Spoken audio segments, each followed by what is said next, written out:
नमस्कार दोस्तों, स्वागत है आपका हमारे YouTube channel Shri Krishna TV में। बर्बरिक कौन थे? बारब्रिक कौन द बर्बरिक महाभारत के युग के एक अद्वितीय योद्धा थे, जिन्हें उनके अद्भुत युद्ध कौशल, अटल भक्ति और एक अद्वितीय बलिदान के लिए जाना जाता है। उनका जन्म भील जाति में हुआ था और वे हिडिंबा और घटोत्कच के पुत्र तथा पांडवों के पौत्र थे। बर्बरिक को उनके अतुलनीय बल और असाधारण शस्त्रज्ञान के कारण अमरत्व प्राप्त हुआ।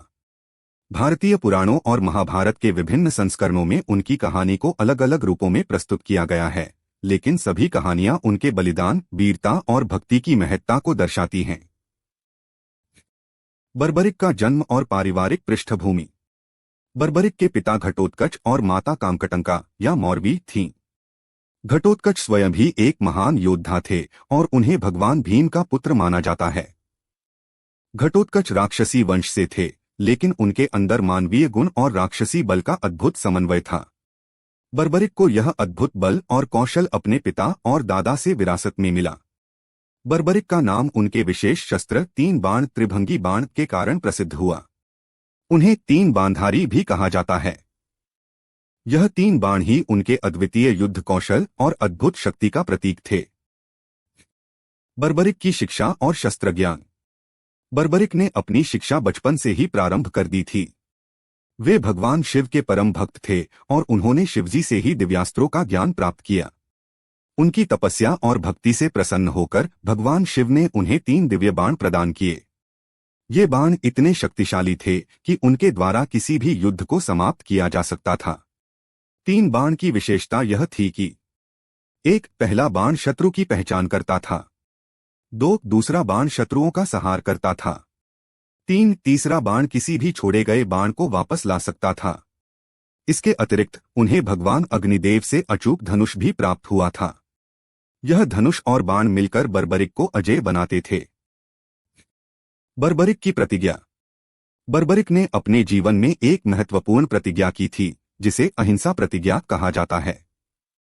उन्होंने प्रतिज्ञा की थी कि वे हमेशा उस पक्ष का साथ देंगे जो कमजोर होगा। उनकी यह प्रतिज्ञा उनकी महानता और दयालुता को दर्शाती है, लेकिन यह प्रतिज्ञा महाभारत के युद्ध में उनके लिए एक बड़ी चुनौती बन गई। महाभारत युद्ध में बर्बरिक की भूमिका। जब महाभारत का महान युद्ध प्रारंभ होने वाला था, तो बर्बरिक ने अपने शस्त्रों के साथ युद्धभूमि की ओर प्रस्थान किया। उनके मन में यह विचार था कि वे इस युद्ध में कमजोर पक्ष का साथ देंगे। युद्ध के प्रारंभ से पहले भगवान श्री कृष्ण ने बर्बरिक को एक ब्राह्मण का रूप धारण करके रोका। श्री कृष्ण ने बर्बरिक से उनकी शक्ति और युद्ध में भागीदारी के उद्देश्य के बारे में पूछा। बर्बरिक ने अपनी प्रतिज्ञा और शक्ति का वर्णन करते हुए बताया कि वे केवल 3 बाणों से पूरे युद्ध को समाप्त कर सकते हैं। श्री कृष्ण ने बर्बरिक से पूछा कि यदि युद्ध में कमजोर पक्ष बदलता रहेगा तो वे किसका साथ देंगे। बर्बरिक ने उत्तर दिया कि वे हमेशा कमजोर पक्ष का साथ देंगे। श्री कृष्ण ने यह सुनकर सोचा कि बर्बरिक की यह प्रतिज्ञा युद्ध के संतुलन को बिगाड़ सकती है, क्योंकि उनके अद्वितीय बल के कारण कमजोर पक्ष हमेशा बदलता रहेगा। बर्बरिक का बलिदान। श्री कृष्ण ने बर्बरिक से कहा कि युद्ध में भाग लेने से पहले उन्हें अपनी शक्ति का प्रदर्शन करना होगा। बर्बरिक ने अपनी शक्ति का प्रदर्शन किया, जिससे यह सिद्ध हो गया कि वे अकेले ही पूरे युद्ध को समाप्त कर सकते हैं। लेकिन श्री कृष्ण ने बर्बरिक को यह समझाया कि उनके युद्ध में भाग लेने से पांडव और कौरव दोनों पक्षों का विनाश निश्चित है। तब श्री कृष्ण ने बर्बरिक से उनका सिर दान में मांग लिया। बर्बरिक ने बिना किसी संकोच के अपना सिर श्री कृष्ण को अर्पित कर दिया। उनके इस बलिदान के पीछे यह विश्वास था कि उनका सिर युद्ध के समापन तक सब कुछ देख सकेगा और धर्म की स्थापना सुनिश्चित होगी। श्री कृष्ण ने बर्बरिक के सिर को युद्धभूमि पर एक ऊंचे स्थान पर स्थापित कर दिया। बर्बरिक का सिर पूरे युद्ध को देखता रहा और अंत में उसने धर्म और अधर्म के परिणामों को साक्षी रूप में प्रस्तुत किया। बर्बरिक का महत्व। बर्बरिक का बलिदान महाभारत के सबसे महत्वपूर्ण घटनाओं में से एक है। यह दिखाता है कि सच्चा वीर वही होता है जो अपने व्यक्तिगत लाभ और शक्ति का उपयोग धर्म और सत्य की रक्षा के लिए करता है।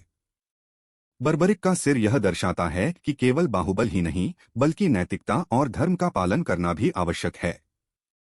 बर्बरिक को भगवान श्री कृष्ण ने शक्तिशाली का बलिदानी सहदेव कहा और उनके बलिदान को महानता के प्रतीक के रूप में याद किया। बर्बरिक के अन्य नाम और पूजा। बर्बरिक को श्री श्याम या श्याम बाबा के नाम से भी जाना जाता है। राजस्थान के खाटू गांव में उनकी पूजा की जाती है। खाटू श्याम मंदिर में बर्बरिक का शीश विराजमान है और इसे श्रद्धा और भक्ति का प्रमुख केंद्र माना जाता है। भक्त उन्हें कलियुग के भगवान के रूप में पूजते हैं और मानते हैं कि वे अपने भक्तों की सभी इच्छाएं पूरी करते हैं। निष्कर्ष, बर्बरिक की कथा हमें सिखाती है कि सच्चा बल और वीरता केवल युद्ध में विजय पाने में नहीं है, बल्कि धर्म, न्याय और सत्य के लिए अपना सर्वस्व न्योछावर करने में है। उनका जीवन और बलिदान आज भी हमारे समाज के लिए प्रेरणा का स्रोत है।